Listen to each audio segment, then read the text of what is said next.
कि चमत्कार दृश्य देखा कंटा बण कंटा गछ आउ चारिपटे आपण देखिए समुद्र पानी बिलरे पूरा लुण गदा भाया गदा होती शह शह गदा केटे केटे कंटा देखु गोड़े पशि जाऊँ पूरा बाबा विशाल कंटा पानी जोड़े देखुए डायरेक्ट समुद्र आसुच्छी देखो पानी रे पूरा फेड़ फेड़ भर्ती समुद्र जो जुआर उठुची आप देखिपारे यही बाटे ही पानीटा उठिकी पलि आसुच्छी एठी लुणर साइज देखो केडे केडे लुण होइछे एगुड़ा ये जो धड़ा बरफ भाया देखुं ये ही लुण बना होची आउ ये जो खरा पड़े एठी एते जोरे चिकचिक मारुची खाली आखिरी टोटाली देखी होनी कि केडे लुण एठी गदा होइछी पूरा पहाड़ भलिया।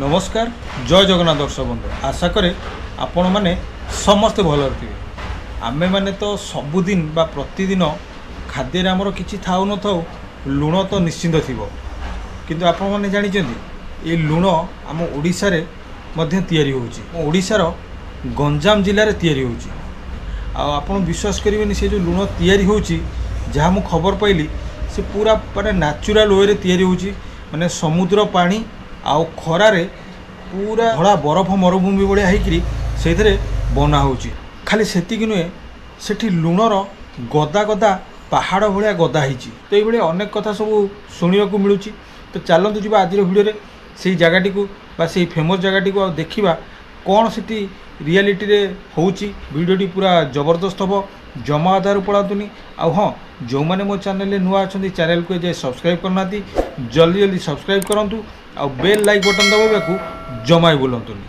तो आपण मैंने देखिपारे बर्तमान सकाळ 7टा बाजी मु आम राजधानी भुवनेश्वर रु NH 55 रे सीधा ब्रह्मपुर बा गंजाम आड़ को आगे चली यही रास्तार गले आज आमर जो डेस्टिनेशन टी आसीज।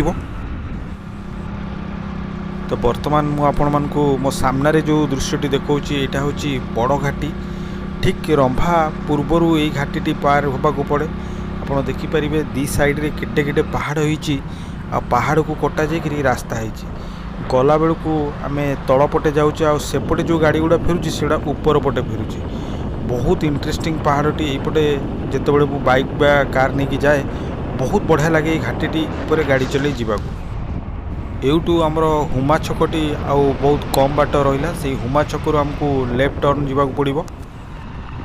तो आपण मैंने देखिपारे बर्तमान मु हुमा छकरू बा NH रु लेफ्ट को आसीगले ये रास्ताटा सीधा पोड़मपेटा आड़ को जाइए। तो आपण मैंने देखिपारे जमीती कि ये देखु जुआड़े देखिए खाली कंटा बण आउ एठी कंटा गछ ता सहित एपटे देखंतु कौ टाइप रो कंटा बण आग फेणी कंटा कहते से बड़ बड़ कंटा केटे केटे कंटा देखंतु गोड़े पशि जाऊँ पूरा बाबा विशाल कंटा। तो से जगार बाहर की मु सीधा बर्तमान ये जो रास्ताटी जाऊँगी ठीक दुई साइड रे बिल अच्छी बिल मझे जो कच्चा माटी रास्ताटी देखु रास्तार दी साइड रे कौ भाया लुण सब गदा होती बाली गदा हुए से टाइप शह शह गदा होती लुण गदा। तो आपण मैंने देखिपारे ये जो लुण कौ भाया पूरा चिकचिक काच जमती चिकचिक मारे एक्जाक्टली से भाया चिकचिक मारुची आपको अने होनी माने पूरा व्हाइट कलर हो जाइए धला रंगर लुण रे से काच भाया पूरा जो सूर्य किरण पड़ुची माने आखिर चिकचिक चिकचिक मारुची लुण पूरा काच जमी चिकचिक मारे से भाया चिकचिक मार देखु यहाँ पूरा जमती माल भाया ये जो दी साइड रे हिड़ हिड़ भितर माल माल मझिरे पानी गुड़ा समुद्र रु से काढ़ी आणुचंती सेपटू यही बाटे पानी गुड़ा देखो माल भाया कर समुद्र पानी आसूची।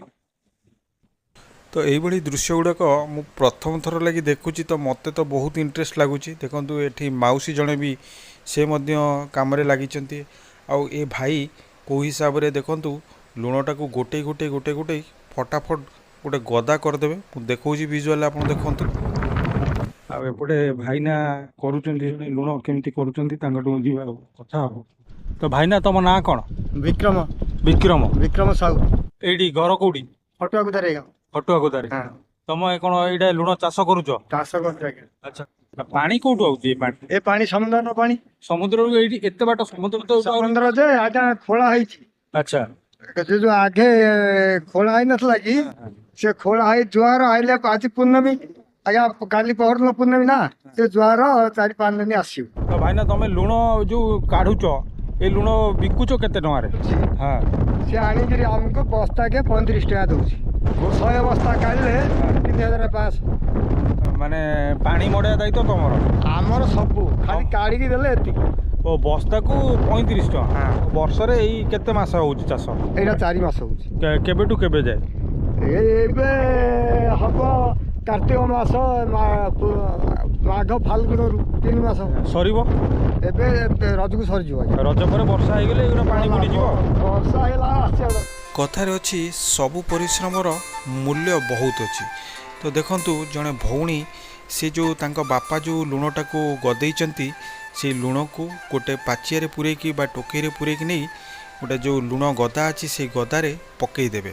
ତ ଏଇ ଯେଉଁ ଉଦିଉଦିଆ ଖରା ଆଉ ଗ୍ରୀଷ୍ମ ଦିନେ ବା ଖରା ଦିନେ ଏଇ ଯେଉଁ ଲୋକମାନେ କାମ କରୁଛନ୍ତି ଏମାନଙ୍କୁ ମାନିବାକୁ ପଡ଼ିବ। ଏମାନେ ବହୁତ ପରିଶ୍ରମୀ ଆଉ ଏମାନଙ୍କର ପରିଶ୍ରମ ଆଗରେ ସାମାନ୍ୟ ମଣିଷ ବି ଛାର ମାନିଯିବ। ବିଶାଳ ବିଶାଳ ଲୁଣ, ଟିକେ ଲୁଣ ଏଠି ଗଦା ହେଇଛି ପୁରା ପାହାଡ଼ ଭଳିଆ। ତ ଏଇଠାରେ ଆପଣ ଦେଖନ୍ତୁ ପ୍ରକୃତି ଆମକୁ କ'ଣ ବା ନ ଦେଇଛି।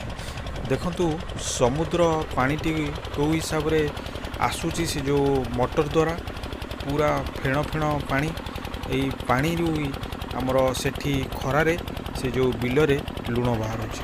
ମୁଁ ଏପଟେ ନେଇକି ଦେଖାଉଛି ଦେଖନ୍ତୁ ସେ ଭାଇ ଆଗରୁ ଯେମିତି ଆମକୁ କହୁଥିଲେ ଯେ ଯେତେବେଳେ ଜୁଆର ଆସୁଛି ଗୋଟେ ମାଲ ଟାଇପ୍ର ହେଇଛି ସେଇ ମାଲ ଉପରେ ପାଣିଟି ପଳେଇ ଆସୁଛି ସମୁଦ୍ର ପାଣି। ଏକ୍ଜାକ୍ଟଲି ଏଇଟା ହେଉଛି ସେଇ ସମୁଦ୍ର ପାଣିଟି ଜୁଆରରେ ଉଠି ଆସୁଛି ଆଉ ସେଇ ପାଣିଟିକୁ ଏଇ ବୋରିଂ ବା ମଟର ମାଧ୍ୟମରେ ସେପଟକୁ ସେମାନେ ନେଇଯାଉଛନ୍ତି।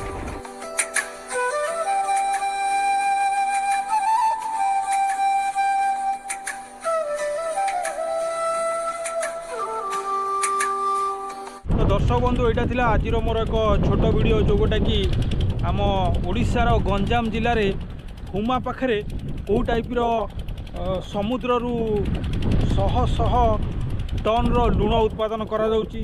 ଆଶା କରୁଛି ଭିଡ଼ିଓଟି ଆପଣଙ୍କୁ ନିଶ୍ଚିନ୍ତ ଭଲ ଲାଗିଥିବ। ଆଉ ଭିଡ଼ିଓଟି ଭଲ ଲାଗିଥିଲେ ଲାଇକ୍ କରିବାକୁ ଜମା ବି ଭୁଲିବେନି। ଆଉ ସାଙ୍ଗସାଥିରେ ନିଶ୍ଚିତ ସେୟାର କରିଦେବେ। ଆଉ ହଁ, ଯେଉଁମାନେ ଚ୍ୟାନେଲରେ ନୂଆ ଅଛନ୍ତି ଚ୍ୟାନେଲକୁ ଏପର୍ଯ୍ୟନ୍ତ ସବସ୍କ୍ରାଇବ୍ କରିନାହାନ୍ତି ଜଲ୍ଦି ଜଲ୍ଦି ସବସ୍କ୍ରାଇବ୍ କରିଦେବେ ଆଉ ବେଲ୍ ଲାଇକ୍ ବଟନ୍ ଦବାଇବାକୁ ଜମା ବି ଭୁଲିବେନି। ପୁଣି ଦେଖାହେବ ମୋର ଆଉ ଏକ ଭିଡ଼ିଓରେ ନୂଆ ରୂପରେ ନୂଆ ଜାଗାରେ। ସେଥି ପର୍ଯ୍ୟନ୍ତ ନମସ୍କାର, ଜୟ ଜଗନ୍ନାଥ।